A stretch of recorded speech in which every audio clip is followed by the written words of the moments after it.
Mais tout d'abord, nous allons parler de politique. Premier invité qui est avec nous, Mathieu Bock-Côté, que vous connaissez bien, sociologue, chroniqueur Journal de Montréal. Bonjour Mathieu. Bonjour. Un peu plus tard, Dominique Moret va se joindre à nous. Mais Mathieu, j'aimerais tout d'abord, avoir ton point de vue sur la libération de Guy Turcotte. Écoute, ça fait parler jusqu'à CNN. Anderson Cooper a fait un long reportage là-dessus. Les Américains sont outrés absolument de ça. Toi? J'ajouterais pas seulement les Américains, mais les Québécois eux-mêmes. C'est-à-dire, ce qui est choquant ici, c'est que ça ne soit pas surprenant. On se souvient du jugement Turcotte qui en disait, en 2011, qui en disait infiniment sur la transformation de la justice, la transformation de notre vision de l'être humain aujourd'hui. Et je crois que la libération de Guy Turcotte s'inscrit dans cette perspective. Je m'explique. Au moment du jugement Turcotte, j'avais dit on se retrouve devant l'exemple même d'une société qui a oublié l'existence du mal.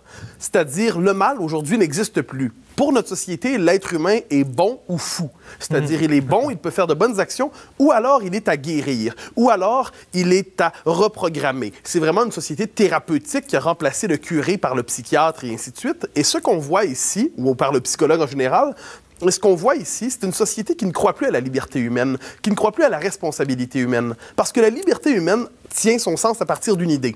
Je peux faire le bien comme je peux faire le mal, et c'est parce que je fais le bien plutôt que le mal que la liberté humaine a une dignité. C'est parce que je peux faire le bien et que je peux faire le mal que la responsabilité humaine a un sens. Or, ce qu'on voit ici, c'est une négation de la responsabilité humaine. Cet homme a été poussé par des forces plus profondes que lui, par des pulsions plus profondes que lui. Il n'était pas responsable de lui-même. Cette vision de l'être humain-là, ni la liberté de l'homme, ni la dignité de l'homme, et ni aussi cette part d'ombre qui est en nous, qui est en chacun de nous probablement, mais cette part d'ombre que la culture, la liberté, l'esprit civilisé nous amène normalement à refouler. Guy Turcotte a consenti au mal radical. C'est quoi l'ultime transgression? C'est le meurtre de ses propres enfants. Eh bien, notre société considère que le meurtre de ses propres enfants ne se classe plus sous le signe du mal avec un M majuscule, mais sous le signe de la pathologie mentale. C'est le signe d'une inhumanité, je trouve. Lise Ravary était avec nous hier, puis elle disait, elle dénonçait tout le mal, avec un petit sourire en coin, que fait Oprah Winfrey,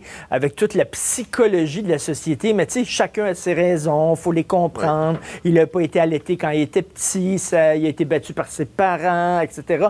Donc, on finit par justifier tout et n'importe quoi. L'idéologie compassionnelle peut virer à la barbarie. C'est-à-dire, dans la mesure où la compassion nous empêche justement de saisir ce qu'est la dignité humaine, c'est-à-dire la liberté de faire le bien comme le mal, ça vire à la barbarie. C'est une société qui est incapable de nommer l'horreur lorsqu'elle la voit.